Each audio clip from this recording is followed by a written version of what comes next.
We begin with our continuing coverage of that deadly shooting at Tulsa's Woodland Hills Mall. Tonight, police say the shooter is still on the run. You're watching Fox 23 News at 5. Glad you're with us. I'm Sarah Wadley. And I'm Rick Marinon. Shay is off tonight. We brought you this as breaking news throughout the night last night, live from the scene in South Tulsa at the mall there. We have new details tonight.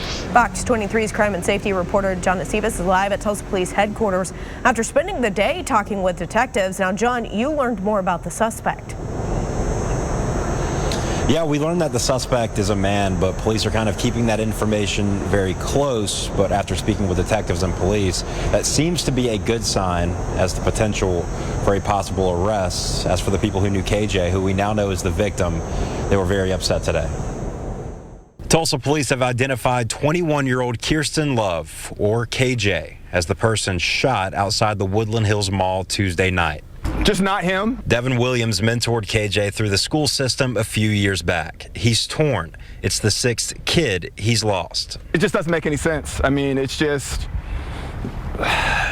his life had a lot more value than that. I think all humans' lives have more value than that. And so I just hate that the other kid, didn't realize that. I think about the other kid's family too, because now we have 2 families ripped apart. There's no winner. The shooting sent the mall into a frenzy. It's understandable that people have this outpouring of emotion. As police were responding, many people inside for a short time thought there was an active shooter. But police believe the man who shot KJ took off in the parking lot. Ryan Hover says he immediately dropped what he was doing to get to his wife, who works inside the mall. She texted me that she was okay and that, they're releasing the customers and everything like that. But, yeah, I mean, it's just scary. Captain Richard Muhlenberg says the department is keeping information close to the chest about the suspect, but says that's a good sign. Our homicide unit is investigating this, and our fugitive warrants unit, as well as our patrol officers, are getting to the point where we think an apprehension should be forthcoming. As police continue their investigation, Williams tells me everyone needs to keep a cool head and think of KJ's family. Baby sis, sorry. I know. Baby sis, that was her person. And so if there was, and mom too. I know a lot of times you see cases like this and we kind of become desensitized because it's just another kid, another black kid that got killed, and it's so much more than that. He had a family that cared about him.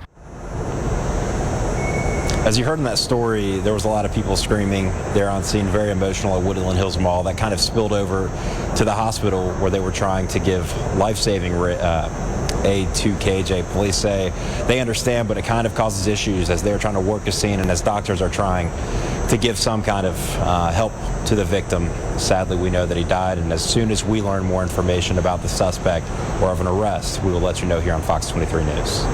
And John, you could hear that emotion. How is the mall responding to all of this?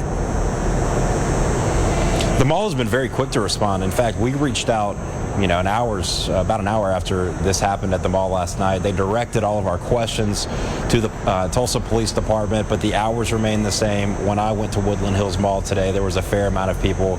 It kind of gives you an odd feeling as soon as something so serious happens, how everything kind of moves on through the next day. But we know this is an ongoing investigation. Police are working on tracking down that suspect. Stay with Fox 23 News for the latest information.